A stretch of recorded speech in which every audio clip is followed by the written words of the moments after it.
দেনমোহরা হিসেবে লেগেছিলেন। আমাদের বিয়ের সময় দেনমোহর দিতে হয় টাকা, সোনা। আমার আদম আলাইহিস সালামের বিয়ের সময় আমার রাসূলুল্লাহ দরুদ ছিল আদমের বিয়ের দেনমোহর। একবার জোরে বলা যাবে না সুবহানাল্লাহ? আল্লাহ পাক আমাদের কম দেয়নি, কিন্তু নিজেরা নিজেদের সর্বনাশ হচ্ছে ভাই। নিজের আলোয় নিজের আগুনে যদি ঘর পুড়ে যায় কাকে দোষ দেব? কাকে দোষারোপ করবেন? আমাদের দোষে আমরা সর্বনাশ যদি হয়ে যাই। যে কথা বলতে চাচ্ছিলাম, আমার রাসূলুল্লাহকে বেয়াদবি করার জন্য, অসম্মান করার জন্য আবু জেহেল বহুবার চেষ্টা করেছে, করে করে করে করে হলো না। এবার বলছে মোহাম্মদকে বাড়ি ঘেরোয়া করে ওকে বাড়ি ফেলে মেরে দেব, ই জীবনের মতো কলেমার দাওয়াত দেওয়া শেষ হয়ে যাবে। কিন্তু পারে আল্লাহ আমার নবীর পক্ষে, নবী আল্লাহর পক্ষে। আল্লাহ বলছে নবী গো আমার তুমি ভয় পেও না, তোমার কাজ তুমি করে যাও।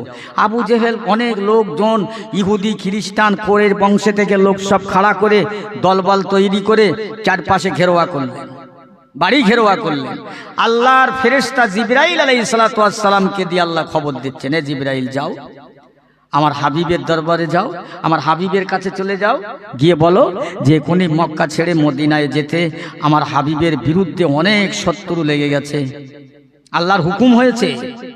জিবরাইল আলাইহিস সালাম এসে বললেন, আল্লাহর নবী বলছেন, জিবরাইল আলাইহিস সালাম এসে নবীকে বলছেন আপনি মদিনার দিকে রওনা হন, আল্লাহর হুকুম হয়েছে ইয়া রাসূলুল্লাহ।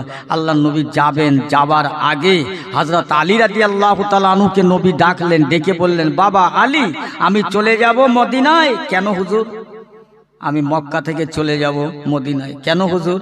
না আমার চাচা আমার বিরুদ্ধে ষড়যন্ত্র তৈরি করছে, অনেক লোক দলবল নিয়ে আসছে, আমাকে বাড়ি ফেলে মারবে। ইয়া রাসূলুল্লাহ আপনি মদিনায় যাবেন। এলা আলী আমার কাছে না এই মক্কার অনেক মানুষ তারা মুসলমান না হলে তারা অমুসলিম, আমাকে তারা আল আমিন বলে বিশ্বাস করেছে, সত্যবাদী বলে। জোরে বলুন না সুবহানাল্লাহ। আমার কাছে অনেক টাকা পয়সার জিম্মা। ও ভাই একটু উঠে যান, আপনি একটু উঠে যান, ফোন করেন, আমার ডিস্টার্ব হচ্ছে। ভাই ইহুদিরা নবীকে নবী বলে মানলে, কলেমা না পড়লে তারা নবীকে সত্যবাদী বলে বিশ্বাস করে টাকা জিম্মা রাখতেন নবীর কাছে। ইহুদি আলীর কাছে বলছেন, বাবা আমার কাছে এই মক্কার কিছু মানুষ না টাকা পয়সা জমা রেখেছে, এই তাদের খাতা তবিল দিয়ে গেলাম। বাবা যার যেমন টাকা, আমানতের মাল যেন খেয়ানত করো না, অপহরণ করো না, গচ্ছিদের মাল যেন মানুষকে উড়িয়ে দিও না। নবী বলছে, আলী রাদিয়াল্লাহু তাআলা বলছে হুজুর চলে যাবেন? যে হ্যাঁ, আল্লাহর হুকুম না হলে যেতাম না আলী, আল্লাহর হুকুম হয়েছে, জিবরাইল এসে আমাকে বলে গেছে। হুজুর একটা কথা, আপনি চলে যাবেন, আমার একটা কথা শোনেন, আপনার এই চাদরটা আমাকে দিয়ে যান। কেন? আমি মুড়ি দিয়ে শুয়ে থাকবো। ও ওরা যদি তোমাকে এসে মেরে দেয়? ইয়া রাসূলুল্লাহ হাবিবাল্লাহ আমি আলী আপনার চাদর মোবারকটা মুড়ি দিয়ে শুয়ে থাকবো। ওরা যদি আমাকে রসুল বলে মনে করে যদি মেরে দেয়, শহীদের দরজা পাবো। কাল কিয়ামতের ময়দানে আল্লাহর দরবারে উঠে দাঁড়িয়ে বলতে পারবো, আল্লাহ পাক দুনিয়াতে কিছুই করতে পারিনি, পারলাম না, আমি আলী পথ করতে পারলাম না। আল্লাহ আমার নবীর জন্যে, আপনার বন্ধুর জন্যে, আপনার হাবিবের জন্যে শহীদ হয়ে গেলাম। আর একবার আল্লাহ পাক আমাকে দুনিয়ায় পাঠান, আমি আর একটাবার নবীর জন্য জানটা কোরবানি দেব। ইয়া রাসূলুল্লাহ আমি এটাই বলতে পারবো। আল্লাহর নবী বললেন, বাবা আলী এই লাও চাদরটা মুড়ি দিয়ে দেখো। ও ভাইরা দোস্তের, আল্লাহ যাকে বাঁচায় কেউ তাকে মারতে পারে না, আল্লাহ যাকে মারে তাকে কেউ বাঁচাতে পারে না। নবী আমার ঘর থেকে চলে যাবেন, আবার জিবরাইল বলে গেলেন, ইয়া রাসূলুল্লাহ ইয়া হাবিবাল্লাহ এই লেন আপনাকে বলে গেলাম, একটা কথা বলা হয়নি, আবার বলছে আপনি চলে যাবার আগে, বাড়ি থেকে বার হবার আগে মক্কা জমিন আপনার ভিটা বাড়ি থেকে এক মুষ্টি ধুলো নিয়ে, বালি নিয়ে আল্লাহর কোরআন শরীফ পাক সূরা ইয়াসিন তেলাওয়াত করে ওই কাফেরদের দিকে ছুঁড়ে দেবেন। এই ছুঁড়ে দেওয়াটা হবে আপনার কাজ, আপনার ডিউটি, আর ওদের চোখের কোণায় পৌঁছে দেওয়ার দায়িত্ব হবে আমার আল্লাহর। জোরে বলুন সুবহানাল্লাহ। হুজুর আপনি মাঝখান থেকে পার হয়ে যাবেন, আপনাকে কেউ চিনতে পারবে না। আল্লাহ নবী দিন দুনিয়ার বাদশা চলে গেলেন বেরিয়ে, কাফেরদের বিষখান দিয়ে সম্মুখ দিয়ে চিনতে পারল না। দূর থেকে লক্ষ্য করতে করছে ওই যে একটা চাদর মুড়ি দেয়া ওই সে আব্দুল্লাহর বেটা মোহাম্মদ, ওই সে আমিনার বেটা মোহাম্মদ। আরে তোমরা দৌড়াইও না, দেরি করো না, চিন্তা নাই ভাবনা নাই, শিকার আমাদের হাতের মধ্যে, মুঠার মধ্যে। এই না মনে করে আবু জেহেল চোর গলায় বলতে লাগলেন, খবরদার খবরদার, তোমরা ঘুমন্ত মানুষকে কতল করবে না, তাকে জাগরন্ত করে এলাও। একজন গিয়ে রুমালটা খাদরটা উঁচু করে দেখলেন আমার নবী নয়। ওদের মাথা খারাপ হয়ে গেল। ওই আব্দুল্লাহর বেটা মোহাম্মদ নয়, এ যে মোহাম্মদের সঙ্গে পাগল আলী। খুব জোরে ধুমকে নিয়েছেন, আলী বল তোদের নবী কোথায় গেছে? আলী রাদিয়াল্লাহু তাআলা আনহু বাপের বেটার মতো গর্জে উঠে, আলী হচ্ছে, নবী হচ্ছে এলেমের শহর, আলী হচ্ছে ওই শহরের দরজা। আল্লাহর নবীকে কত মহাব্বত করে ভালোবাসে। আল্লাহর নবী বললেন, এই কাফেরের দলেরা, বেঈমানের দলেরা নবীর খবর বলার জন্যে তোমার বাবা আমাকে চাকর নিয়ে যুক্ত করেন নাই, কাজী নবীর খবর বলতে পারবো না। আলীকে এইটা কথা শুনে বলছেন, খবরদার আলীর সঙ্গে লেগো না, আলীর বিরুদ্ধে কথা বলো না। আমরা যারা এসেছি একটা করে থাপ্পড় মারলে আমরা মাটির সঙ্গে মিশে যাব। এই না বলে তারা চলতে লেগেছেন কোন দিকে জানো? নবীর তেরা খোঁজার জন্য বেরিয়ে পড়লেন। কিন্তু নবী আমার হযরত আবু বকর সিদ্দিক রাদিয়াল্লাহু তাআলা আনহুর ঘরের কাছে গিয়ে আবু বকরের ঘরের দরজায় ঘা মারলেন। আল্লাহর নবী সালাম দিলেন, আসসালামু আলাইকুম ইয়া আবু বকর। দয়ার নবী সালামের জবাব দিলেন, ওয়া আলাইকুম আসসালাম ইয়া রাসূলুল্লাহ হাবিবাল্লাহ। নবী বলছে, বাবা আবু বকর, আমি মক্কার দিকে লক্ষ্য করে দেখছি একটা মানুষ জেগে নাই, সবাই নিঝুম নিশুতি মেরে গেছে। বাবা তুমি কি ঘুমাও না? ইয়া রাসূলুল্লাহ হাবিবাল্লাহ, আজ থেকে 6 মাস আগে মক্কার বৈঠকে বসে বলেছিলেন, বাবা মক্কার অবস্থা ভালো না, মনে হয় আমাকে মদিনায় চলে যেতে হবে। ইয়া রাসূলুল্লাহ, ইয়া হাবিবাল্লাহ, আপনার কথা সত্য, আপনি না জেনে বলেন না। আমি আবু বকর তামাম দিন আমার সংসারের বিবি বাচ্চার রুটির জন্য বড় কষ্ট করি, পরিশ্রম করি, আর রাতের বেলায় আমি ঈশার নামাজটা পড়ে নিয়ে এইভাবে পোটলা পুটলি বেঁধে নিয়ে আমি আমার দরজায় পিঠটা লাগিয়ে দাঁড়িয়ে থাকি। ইয়া রাসূলুল্লাহ, কখন আপনার মদিনায় যাবার খবর হবে? আমি আবু বকর পিছনে ঘুমাবো, কাল ময়দানে মাহশারের জবাব দিতে পারবো না। ইয়া রাসূলুল্লাহ হাবিবাল্লাহ, আজ আমার ঘুম কি আমি জানি না। আল্লাহর নবী বলছে, বাবা আবু বকর গম, আর দেখো না বাবা, সেই দিন আমার পিছনে আমার সদল বলেরা সজাতিরা ধাওয়া করছে, তাড়া করছে, এসো। আল্লাহর নবীর কথা শুনে আবু বকর বেরিয়ে পড়লেন। বিবিকে দেখলেন না, বেবে বেটাকে দেখলেন না, মেয়েকে দেখলেন না, বাপ মাকে দেখলেন না। নবী বলছে, বাবা আবু বকর, তুমি আমার সঙ্গে চলে যাবে, তোমার বাপ মার কি হবে, বিবি বাচ্চার কি হবে? আবু বকর বলেন, ইয়া রাসূলুল্লাহ হাবিবাল্লাহ, আমি আবু বকর বলছি আমার বাপ মার, আমার বিবি বাচ্চার জন্য আল্লাহ আল্লাহ রসুল রয়েছে। একবার জোরে বলা যাবে না সুবহানাল্লাহ? আল্লাহর নবী দিন দুনিয়ার বাদশা, দয়ার নবী আমার চলতে লেগেছেন। আবু বকর সিদ্দিক যাচ্ছেন, আমার ভাইরা এমন সময় কিছু রাস্তা চলে গেলেন। আল্লাহর নবী সাহাবীর আবু বকরের একটা মেয়ে ছিলেন, যার নাম আসমা। আসমার ঘরে গেলেন। আবু জেহেল বলছে, আসমা বল নবী কোথায় আর আবু বকর কোথায়?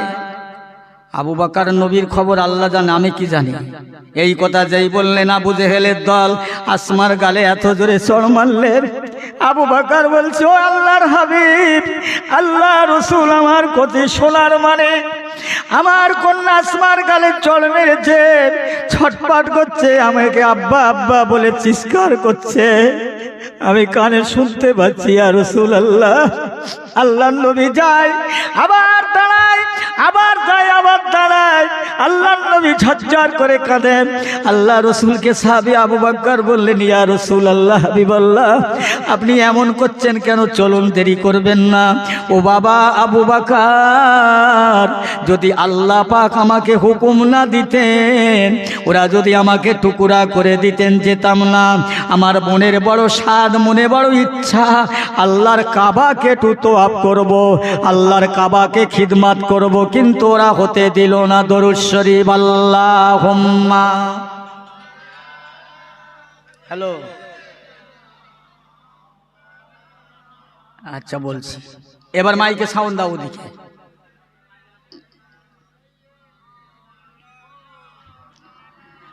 ও প্রিয় ভাই জানেরা, প্রাণের বন্ধুরা আমার, আব্বা জানেরা, কি করুন কষ্ট, নবীর কেন কি অপরাধ?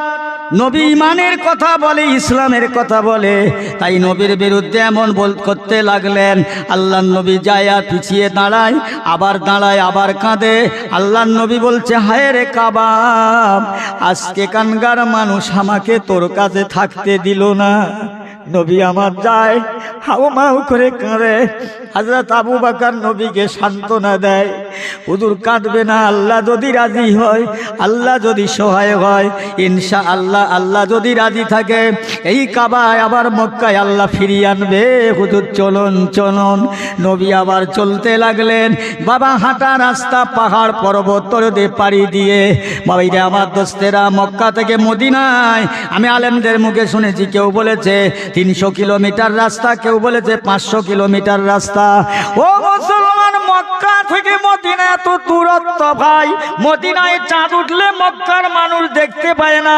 মক্কা শরীফে চাঁদ, মক্কা মদিনার মানুষ দেখলে মক্কার মানুষ শোনে। আমার ভাইরা দোস্তেরা, সেই মক্কা ছেড়ে মদিনায় হেঁটে হেঁটে নবী আমার চলতে লাগলেন। আমার রসুলের কদমে কত ধাক্কা লেগেছে, হোঁচট লেগেছে। যে নবীর গায়ে মশা বসে না, যে নবীর গায়ের পসিনা ঘামগুলো মিশকে আম্বারের মতো খুশবুদার, আল্লাহ রসুল যায় আবার দাঁড়ায়। যেতে যেতে যেতে যেতে তখনও পর্যন্ত ঘোর আছে, অন্ধকার আছে। আমার নবী পাকে সাহাবী বললেন, ইয়া রাসূলুল্লাহ, ইয়া হাবিবাল্লাহ, চলুন চলুন, এক পাহাড়ের গুহাতে আমরা আশ্রয় নেই। আর হাঁটা যাবে না, ওই জায়গায় যাবেন। পাহাড়ের গুহা, এমন করে একটা পাহেরা পর্বতের গুহা বলে জায়গা, ছোট্ট জায়গা, সংক্ষেপ জায়গা। ওই জায়গাতে নিয়ে রাসূলুল্লাহকে বলবেন। আবু বকর সিদ্দিক রাদিয়াল্লাহু তাআলা আনহু বলেন, হুজুর আপনি দেরি করেন, এখন আগে যাবেন না। ওই জায়গার হালটা আমি আবু বকর একবার দেখেলেই, আহা, যে নবীর কোনো গায়ে মশা বসে না, মাছি বসে না, যে নবীর ছায়া জমিনে পড়ে না, যে নবীর গায়ের ঘামটা খুশবুদার, যে নবীর পেশাব পায়খানা তো খুশবুদার, সেই নবী আজকে কোথায় বাস করবে দেখো না। আবু বকর হুজুরের মধ্যে ঢুকলেন, ঢুকে দেখলেন কাল এমন করে পাথর আর বালি দুহাত দিয়ে পরিষ্কার করে আবু বকর সিদ্দিক রাদিয়াল্লাহু তাআলা ওই জায়গায় নবীকে ডাকলেন। নবী আমার কি করলেন, হুজুরের মাথা মোবারক আবু বকর হুজুরের নিজে কোলের উপরে রেখে এমন নবী আমার একটু তন্তরাই গেলেন, নির্দারাই গেলেন। হযরত আবু বকর সিদ্দিক বড় সন্তুষ্ট হলেন, হায় হায়, নবী আমার ঘুমিয়েছেন, নবী কখন কত কষ্ট পেয়েছে। আহারে আল্লাহর নবী সাহাবী আবু বকর বড় খুশি হলেন, সন্তুষ্ট হলেন। আমি আবু বকর আমার অসুস্থ হলে কোনো যায় আসে না। নবী পাকের সাহাবী চারিদিকে ফলো করে লক্ষ্য করে দেখছেন বড় বড় বিষাক্ত সাপের চালা। কি হবে? আবু বকর হুজুর চিন্তা করছেন, বিষাক্ত সাপের চালা, আল্লাহর নবী যদি সাপ বেরিয়ে দংশন করে। ও আমার ভাইয়েরা, নবী দরদি কারা দেখো না, নবী প্রেমিকী কারা দেখো না।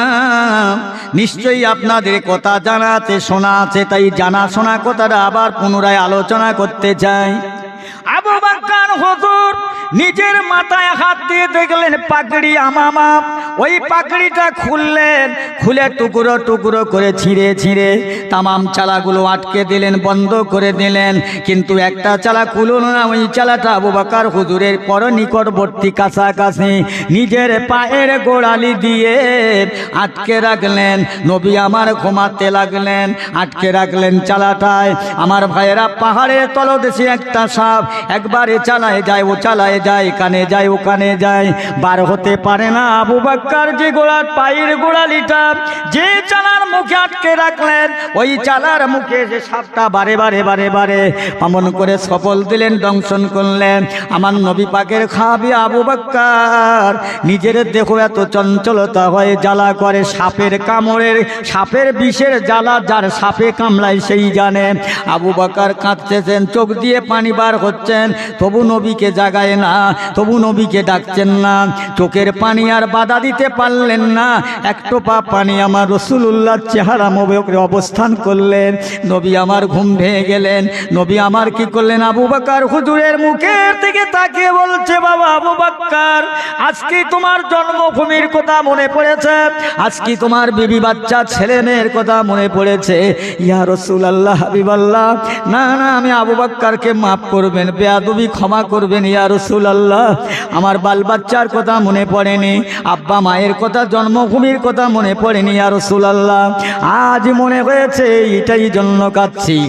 আপনি একবার আমার চেহারা পানে দর্শন করুন, লক্ষ্য করুন, দৃষ্টি আকর্ষণ করুন। আমার চেহারা নীলবর্ণ হয়ে গেল কেন বাবা? ইয়া রাসূলুল্লাহ, হাবিবাল্লাহ, এই যে সাপের চালা এসে আপনি আমার কোলে মাথা রেখে ঘুমিয়ে পড়লেন, আমি চারিদিকে দেখলাম সাপের চালা। ইয়া রাসূলুল্লাহ, সাপের চালাগুলো বন্ধ করলাম, মাথার পাগড়ি ছিঁড়ে একটা চালা খোলাই নাই, ওই চালাটার মুখে আমি কদম দিয়ে পায়ের গোড়ালি দিয়ে আটকে দিলাম। হুজুর, ওই পায়ে আমার 3 বার সাপে কামড়েছে। আল্লাহর নবী বললে, বাবা আবু বকর, প্রথমে যখন সাপটা কামড়ালো তখন আমাকে জাগালেন না কেন? ইয়া রাসূলুল্লাহ, হাবিবাল্লাহ, আমি আবু বকর মরে যাব, শেষ হয়ে যাব, কিছু যায় আসে না, আমি মারা গেলে কিচ্ছু হবে না। ইয়া রাসূলুল্লাহ, আমি আবু বকর বেঁচে থাকবো, আপনাকে সাপে কামড়াবে তা হয় না। ইয়া রাসূলুল্লাহ, হাবিবাল্লাহ, আপনি থাকলে আমি আবু বকর মরলে কোনো যায় আসে না। আপনি ঘুমাচ্ছেন, মক্কা থেকে মদিনায় সারা রাত ধরে কখনো দৌড়েছেন, কখনো হেঁটেছেন। ইয়া রাসূলুল্লাহ, কত কষ্ট আপনার হয়েছে, আমি আবু বকর যে আপনার জাগাবো না, না না, কাল কিয়ামতের ময়দানে আল্লাহর দরবারে জবাব দিতে পারবো না। ইয়া রাসূলুল্লাহ, হাবিবাল্লাহ, এই জন্য আমি আপনাকে জাগাই না। নবী আমার কি করলেন, বাবা আবু বকর, পাটা সরিয়ে নাও বাবা। পাটা সরিয়ে নিলেন। দয়ার নবী আমার গালের লালা মোবারক ওই জায়গায় দিলেন। দেওয়ার পরে জিজ্ঞাসা করছে, বাবা কেমন বুঝছো? ইয়া রাসূলুল্লাহ, ধীরে ধীরে ধীরে ধীরে আমার শরীরের জ্বালা যন্ত্রণা কমছে। একবার জোরে বলা যাবে না সুবহানাল্লাহ? আর একটু জোরে হবে না? আহা, সেই নবীর উম্মত আমরা, সেই নবীর মেহনতের মজলিস এটা। বুঝতে পারছেন? আমার মতো অধম পাপিষ্ট আপনাদের বোঝাতে পারে না, সম্ভব না। তবু দুটো কথা বলছি। সকাল হয়ে গেল, আল্লাহর নবী বলছে, বাবা জানো ওই সাপটা কবে থেকে আছে? এই সাপটা কয়েক বছর ধরে আছে। আমি রাসূলুল্লাহ কানে আসবো, আল্লাহর ফয়সালা, আল্লাহ সাপটাকে জানিয়ে দিয়েছেন, আমার কদম মুসি করার জন্য রয়েছে। জোরে বলুন না সুবহানাল্লাহ। হায় হায় হায় হায়, মানুষ চিনল না, আবু জেহেল তেড়িয়ে দিল।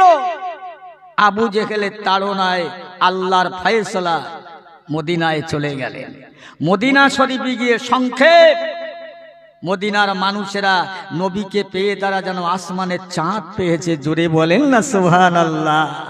আহা, মক্কার মানুষ চিনল না, মদিনার মানুষ নবীকে আপন করে নিল।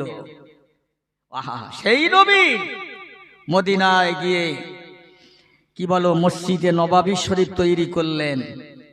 সেখানে গিয়ে বদরের যুদ্ধ হলো। ইসলামের প্রথম যুদ্ধ হলো বদরের যুদ্ধ।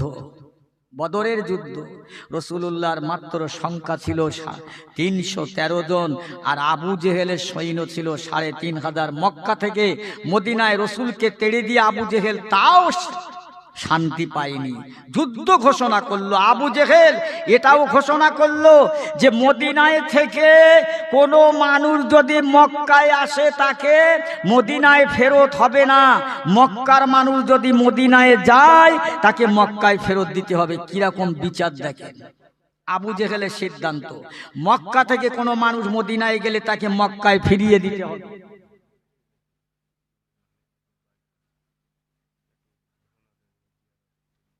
ওটার সময় আজ বলো,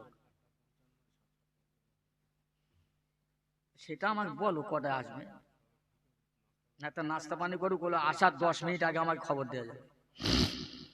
আলহামদুলিল্লাহ, সবাই বলেন আলহামদুলিল্লাহ।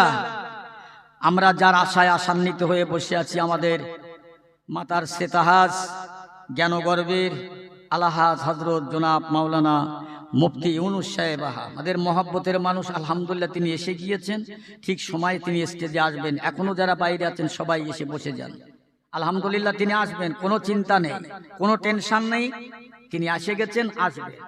বাপ যে কথা বলতে চাচ্ছিলাম, রাসূলুল্লাহ মক্কা থেকে মদিনায় তাড়িয়ে দিল, অপরাধটা কি? ইমানের দাওয়াত দিচ্ছিলেন বলে সাহাবা রাসূলরা মদিনায় গিয়ে মসজিদে নবাবী শরীফ করলেন, বদরের যুদ্ধ হবার জন্য আবু জেহেল ঘোষণা করলেন মক্কার মানুষ মদিনায় গেলে মক্কায় তাকে ফেরত দিতে হবে, এবং মদিনার মানুষ যদি মক্কায় আসে আমরা তাকে আর মদিনায় ফেরত দেব না। এক পক্ষ বিচার হলো। সংখ্যে বদরের প্রান্তে যুদ্ধ হবে, আল্লাহর নবীর সংখ্যা মাত্র ৩১৩ জন, আর আবু জেহেলের সংখ্যা ৩০০০-এর অধিক বেশি, আরো বেশি, বুঝলেন? তাহলে ৩১৩ জন মুসলমান এই ৩৫০০ কাফেরের সৈন্যের সাথে মোকাবেলা, যুদ্ধ কিসের জন্য? ইমানের জন্য। ওরা ইমানের বিরুদ্ধে, এরা ইমানের পক্ষে। ওরা আল্লাহর বিপক্ষে, মুসলমান আল্লাহর পক্ষে। এরা নবীর বিরুদ্ধে, মুসলমান আল্লাহর নবীর পক্ষে। জোরে বলুন সুবহানাল্লাহ।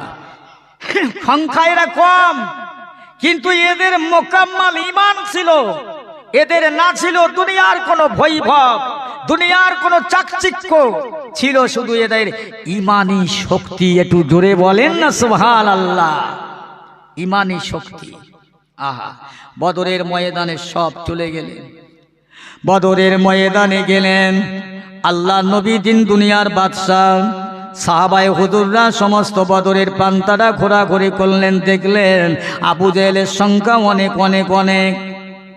আল্লাহ নবীর দরবারে এসে রাসূলুল্লাহ দরবারে, ইয়া রাসূলুল্লাহ, হাবিবাল্লাহ, আমরা যা পরিদর্শন করলাম আবু জেহেলের সংখ্যা অনেক, আমরা মুসলমানের সংখ্যা অনেক কম।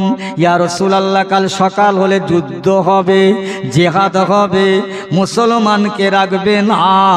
আল্লাহর নবী আলাদা তাঁবুতে সারা রাতটা দোয়া চাইলেন, নিজে হাত তুলে দোয়া করছেন, আল্লাহ আমি মুহাম্মাদের সঙ্গে, আপনার পয়গম্বরের সঙ্গে ৩১৩টা মুসলমান এসেছে, আবু জেহেলের সংখ্যা ৩৫০০ অধিক বেশি, ওদের সঙ্গে মোকাবেলা হবে, যুদ্ধ হবে। আল্লাহ পাক আজকের যদি ৩১৩টা মুসলমান যদি বদরের প্রান্তে শহীদ হয়ে যায়, এরা যদি আর বেঁচে না থাকে, আল্লাহ পাক তাহলে কিয়ামত পর্যন্ত আপনাকে আল্লাহ বলে ডাকার আর কেউ থাকবে না। আল্লাহ মুসলমানদের মদদ দাও, মুসলমানদের শক্তি দাও, মুসলমানদের ইমানি শক্তি বৃদ্ধি করে দাও। আল্লাহ নবী দোয়া আল্লাহ কবুল করলেন। ৩০০০-এর বেশি আবু জেহেলের সৈন্য, রসুলের সৈন্য ৩৫০ মুসলমান। নবী আমার দোয়া চাইলেন। ও ভাইজান, ঘটনা একটা ঘটে গেল। মদিনার মসজিদে যখন আজান হতো, মদিনার মসজিদে এত মুসল্লি ভরে যেত, কানায় কানায় ভরে যেত, কিন্তু যখন আজান হয়, আজান হবার পরে আর মুসল্লি তেমন নাই, কয়েকজন, খোঁড়া কানা প্রতিবন্ধী বুড়ো প্রবীণ নড়তে পারে না এরা।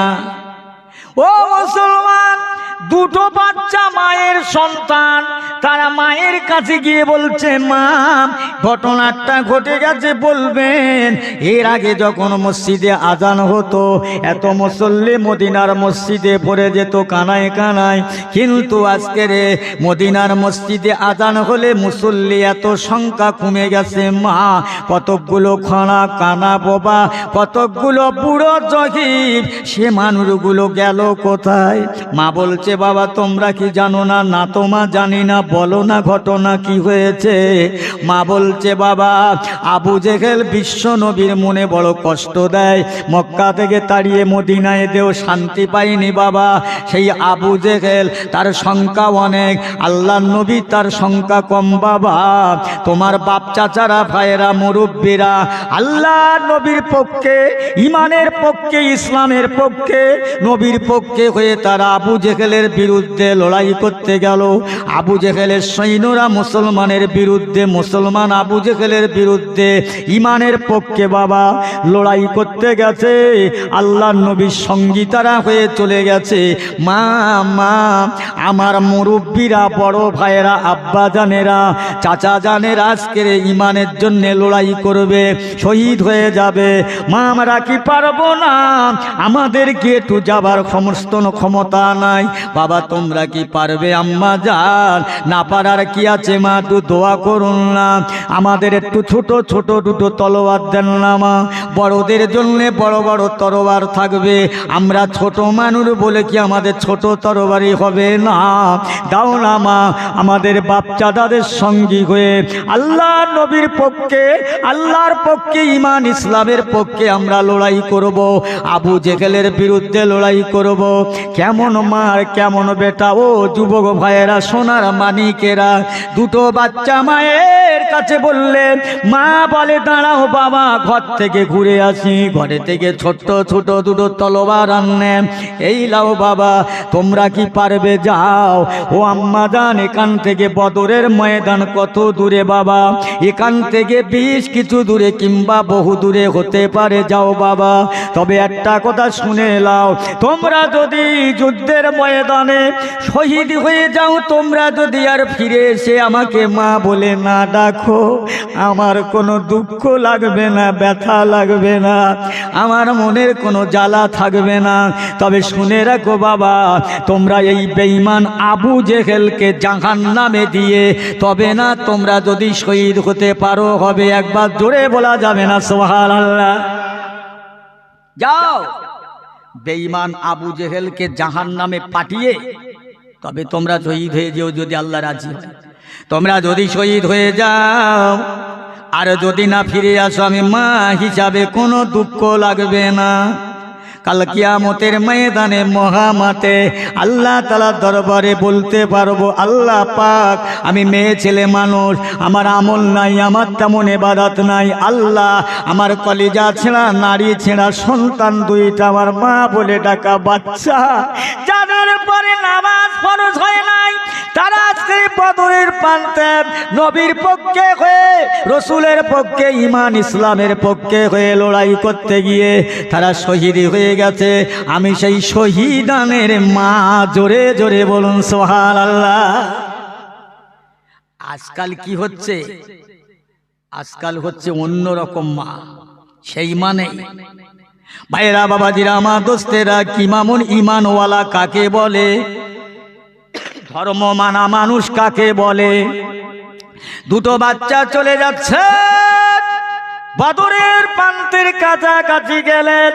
ওই যুদ্ধে প্রথম আল্লাহর নবী সৈন্য হয়ে দুইজনকে পাঠিয়ে দিলেন, আমার ভাইরা হযরত আলী রাদিয়াল্লাহু তাআলা আনহুকে, আর একজন সাহাবীকে আমার মনে আসে না, দুইজনকে পাঠালেন। দেখতে পাওয়া যায় আবু জেহেলের এই 3000 সৈন্য যেমন পাহাড় ঠেলে নিয়ে যায়, পাহাড় ঠেলে নিয়ে যায়, এই শহীদ মুসলমান, এই যে যুদ্ধের সেনাপতি ঠেলে ঠেলে ঠেলে নিয়ে যায়।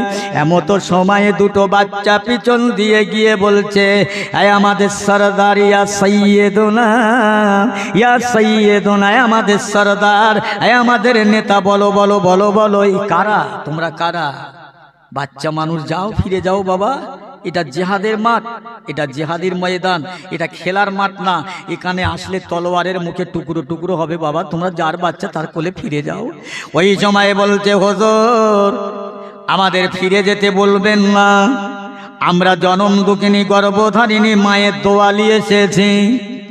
ও আমাদের সরদার, একবার কি বলতে পারো, বেঈমান আবু জাহেল কথায়, যে আবু জাহেল আমার নবীর মনে ব্যথা দিল, কষ্ট দিল, মক্কা থেকে তাড়িয়ে মদিনায় দিল, সে কোথায় এসে বলে, সেই যে সাদা ঘোড়া চেপে যুদ্ধ পরিচালনা করছে তলোয়ার নিয়ে, দুটো বাচ্চা লোকের ভিড়ের মধ্যে দিয়ে গিয়ে আস্তে আস্তে জোরে জোরে আস্তে আস্তে করে যায়, আবার জোরে যায়, সামনের গোড়ায় চলে গেলেন। আবু জেহেল চিৎকার করছে, কে কোথায় আছো, চলে এসো, কেউ তো ডাকে সাড়া দেয় না।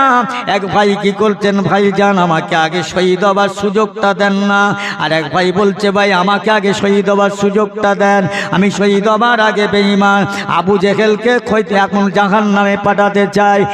এক ভাই আবু জেহেলের ঘোড়াটাকে মেরে দিলেন, ঘোড়া যুদ্ধের ময়দানে যখন হাঁটু গেড়ে পড়লেন, আবু জেহেল চিৎকার করতে লাগলেন। আর এক ভাই গিয়ে পিছন দিয়ে আবু জেহেলের গর্দানে মেরে মাথাটা চিরকালের মতো আলাদা করলেন। চিৎকার করে সমস্ত লোকেরা বলতে লাগলেন, চিরদিনের মতো বেঈমান আবু জাহেলকে জাহান্নামে পাঠিয়ে দিলেন। একবার কি জোরে বলা যাবে না সুবহানাল্লাহ? আবু জেহেলকে কে মারলো? বড় বীরে নয়, বড় সেনাপতি নয়, দুটো বাচ্চা, মায়ের বাচ্চা তারা। ও মুসলমান ইমানদার, আল্লাহ নবী দিন দুনিয়ার বাদশার হয়ে জিহাদ করতে করতে এমত সময় দুটো বাচ্চা শহীদ হয়ে গেল। বদরের মাঠে থেকে খবর আসছে, মহিলাটা রাস্তায় অপেক্ষা করছে। জিজ্ঞাসা করে, ও যুদ্ধপতিরা বলো বলো আমার রসুলুল্লাহ কোথায়, কেমন আছে? বলে রসুলুল্লাহর কথা পরে তোমার দুটো বাচ্চা শহীদ হয়ে গিয়েছে। মহিলা বলছোতে আমার দুঃখ নাই, ব্যথা নাই, নবী কেমন আছে? বলে মাশাআল্লাহ রসুল আমার ভালো আছে। সেই যুদ্ধে বিজয়ী হলো মুসলমান, আবু জেহেল হলো না। বেঈমান আল্লাহ, বেঈমান আল্লাহ এমন করে জয়ী করলো না। 313 জন মুসলমানকে আমার আল্লাহ জয়ী করিয়ে দিলেন। একটু জোরে বলা যাবে না? আর একটু জোরে বলেন নারে তাকবীর। মুসলমানের জয়ী হলো কিসের দ্বারায়? ইমানের দ্বারায়। ইমানের দ্বারায় পরিপূর্ণ মোকাম্মাল ইমান ছিল তাদের। এত সংখ্যা কমে তারা যুদ্ধে জয়ী হলো। হাজার হাজার কাফের তারা সব নিমজ্জিত হলো, ধ্বংস হয়ে গেল। ভাই আমার দোস্তেরা, সেই রসুলুল্লাহ আবার মক্কা মদিনা থেকে মক্কায় ফিরে আসবে। সংক্ষেপ আলোচনা, মক্কা থেকে মদিনা থেকে মক্কায় ফিরে আসছে। মক্কার লোকেরা সংবাদ পেল, খবর পেল যে মোহাম্মদ আবার মদিনা থেকে মক্কায় ফিরে আসছে। যারা রসুলুল্লাহকে তেড়ে দিয়েছিলেন তারা সব ভয়েতে ঘর বাড়ি ছেড়ে, জীবনের মায়ায়, প্রাণের মায়ায় তারা সব ঘর বাড়ি ছেড়ে চলে যাচ্ছে। বিবি বাচ্চাদেরকে নিয়ে ফিরে আসছে। আমাদের আর বাঁচাবে না, সবাই ফিরে যাচ্ছে, সব ফিরে যাচ্ছে, ফিরে যাচ্ছে। আমার রসুলুল্লাহ আসছেন। আস্তে আস্তে দেখলেন একটা মহিলা বুড়ি, চলতে পারে না, মাথায় একটা পুটলি, ভারী বুকসি নিয়ে যাচ্ছে। আর ভাষায়, বিকিস্তি ভাষায়, কঠোর ভাষায় গাল দিচ্ছে। সামনে একজন পড়ে গেল। মা কষ্ট হচ্ছে খুব, আপনার ওটা ভারী, বোঝাটা ভারী। হ্যাঁ বাবা। তা কি হয়েছে মা? কাকে গাল দিচ্ছ? কোথায় যাবেন? বলে বাবা মক্কা ছেড়ে চলে যাচ্ছি। কেন, কোথায় যাচ্ছি জানো? সেই সে মোহাম্মদ যাকে তাড়িয়ে মক্কা থেকে মদিনায় দিয়েছিলেন মক্কার লোকেরা, শুনেছি নাকি মক্কা ফতে করেছে, মক্কা জয় হয়েছে, আবার ফিরে আসছে। তাহলে আমরা যে তেড়েছিলাম, আমাদের ছেলেরা, আমাদের গ্রামের আত্মীয় স্বজনেরা তেড়ে দিয়েছিল, তো প্রতিশোধ নেবে আসলে। তাই জেদার ভয়েতে, প্রাণের ভয়ে পালিয়ে যাচ্ছি। আমি হাঁটতে পারছি না, আমার মুখটা বড় ভারী। দাও না মা, আমার মাথায় দাও, আমি নিয়ে যাচ্ছি, তুমি আমার সঙ্গে চলো। চললে মোটা মাথায় করে নিয়ে চলতে লাগলেন। বুড়ি মহিলাটা ওই মোট বাবা মানুষটার হাতটা ধরে গালি দেয়। ও মুসলমান ইমানদার, কঠিন ভাষায় গালি দেয়। আমার ভাইয়েরা তবু যায়, মা ধীরে ধীরে চলো, আস্তে আস্তে চলো, বেশি জোরে যেও না, কষ্ট হবে মা, ধুম লাগবে মা, আস্তে করে চলো না মা। যেতে যেতে যেতে যেতে একেবারে কিছু দূরে গিয়ে পাহাড়ের নিকটবর্তী গেলেন। বাবা মোটটা লাভিয়ে দাও না বাবা, ভালো কাজ করলে বাবা, ওই সে হাটপুরো মোহাম্মদ আমাদেরকে প্রতিশোধ নেবে বলে আসছে, আমরা চলে যাচ্ছি তার ভয়েতে। মোটটা নামিয়ে দিয়ে আসছে। মা আমাকে দোয়া করো মা, আমি চলে যাচ্ছি মা, আবার যদি কোনো বিপদে পড়ো, আবার তোমার বিপদ থেকে চেষ্টা করব বাঁচাবার। বুড়ি মেয়ে ছেলেটা তখন ধরেছে, বাবা দাঁড়াও, শোনো, থামো বাবা, চলে যেও না, একটু দাঁড়িয়ে যাও। ও বাবা শোনো, আজকের আমার ছেলেরা, আমার নাতি পোতারা, তাদের জীবনের ভয়ে, জীবনের মায়ায় যে যার ঘর বাড়ি ছেড়ে চলে গেল। আমি তার মা, আমি তাদের দাদি, আমাকে তারা দেখলো না, আমাকে তারা মায়া করলো না। আজকে তোমাকে আমি চিনি না, জানি না, অচেনা, আমার মোটটা মাথায় করে নিয়ে বাবা এই পর্যন্ত পৌঁছে দিয়েছো। তোমার জানে এত মায়া হয়েছে বাবা, একবার তোমার নামটা বলো না, পরিচয়টা বলো না। বলছে না মা, পরিচয় নিতে হবে না, নাম শুনতে হবে না, আমি চলে যাচ্ছি মা। দাঁড়াও বাবা, চলে গেলে হবে না, বারবার চলে যাবে, চলে যেতে দেয় না, হাতটা ধরলেন। ও মুসলমান, ওই সময় বলছো বুড়ি মা একবার আমার মুখের দিয়েছে দেখো না মা, আমি কে চিনতে পারো কি না? না বাবা, চিনতে পারছি না। ও বাবা, যার ভয়েতে তোমরা ঘর ছেড়ে বাড়ি ছেড়ে প্রাণের ভয়, প্রাণে বাঁচার জন্য চলে যাচ্ছ, আমি সেই মক্কা থেকে চলে যাওয়া মোহাম্মদ, আমাকে তাড়িয়ে দিয়েছিলে মা, আমি সেই আব্দুল্লাহর বেটা মোহাম্মদ। একবার জোরে বলা যাবে না? আর একটু জোরে বলেন সুবহানাল্লাহ। বুড়ি মহিলাটা রাসূলুল্লাহর পেটের তোলা মাথাটা নিচু করে ঠক ঠক করে কাঁপছেন। বাবা, ও বাবা, তোমাকে মারবার জন্য কত মানুষ বনে বাজারে পাহাড়ে খুঁজেছে, দেখতে পেলে তোমাকে তারা মেরে দিত, দুনিয়া থেকে শেষ করে দেবে, তারা অনেক কিছু করেছে বাবা। তুমি সেই মোহাম্মদ যাকে মক্কার মানুষ তাড়িয়ে মদিনায় দিয়েছিল বাবা। লোকে বলে তার সে বড় দয়া, নির্দয়ার মানুষ পাষাণ। ও বাবা মোহাম্মদ, আপনার জানে এত মায়া, আপনার জানে এত দয়া, আপনার হৃদয় এত ভালোবাসা আমি আগে জানিনি বাবা, কখনো আমি ছাড়বো না বাবা। আমি যে আপনার হেসে হাতটা ধরে এসেছি, আমার মাথা আপনার মাথায় করে নিয়ে এসছেন, আমি আপনার হাত ধরেছি, কত না গাল দিছি বাবা, কত কথা বলেছি বাবা, তোমার একটু রাগ হলো না, তুমি একটু অহংকার করলে না, তুমি আমার প্রতিশোধ নিলে না বাবা, ধরা দিলেন। আজকে যখন ধরা পেয়েছি বাবা, আরে দাঁড়াও বাবা, চলে গেলে হবে না, জীবনের শেষ সময় আপনার মহাবাণী আল্লাহর কলমা পড়িয়ে আমাকে মুসলমান করে দিয়ে যাও। একটু জোরে হবে না? আর একটু জোরে হবে না? এ কি, এ কোন নবী আর আমরা কার উম্মত? যেই না মুসলমান হয়ে গেলেন, বুড়ি মেয়েটা ডাকতে লাগলেন, এ পাহাড়ে লুকিয়ে থাকা, তো লুকিয়ে থাকা ওই পোকার মানুষেরা, বেরিয়ে এসো, একবার দেখো, যাকে তোমরা তাড়িয়ে মক্কা থেকে মদিনায় দিয়েছিলে, সেই মানুষটার জানে কত মায়া, কত দয়া বাবা, বেরিয়ে এসো। সবাই ছুটে ছুটে ছুটে ছুটে এসে আমার রাসূলুল্লাহর কাছে হাতটা রেখে, আমি বাবা শুনেছি বহু মানুষ, কেউ বলেছে 90,000 মানুষ সেই দিন আমার রাসূলুল্লাহর হাতে হাত রেখে কলেমা পড়ে মুসলমান হয়েছে। একবার দূরে বলা যাবে না সুবহানাল্লাহ? কিসের জন্যে? নবী লাঠি দিয়ে যুদ্ধ করেছিল, কামান নিয়ে, দয়া দেখিয়েছিল, মায়া দেখিয়ে দিয়েছিলেন। তার মায়াতে, তার দয়াতে, তার ভালোবাসাতে আজকের তারা যারাই নবীর দুশমন ছিল, যারাই নবীর শত্রু ছিল, তারাই নবীর আপনজন হয়ে গেল। একবার জোরে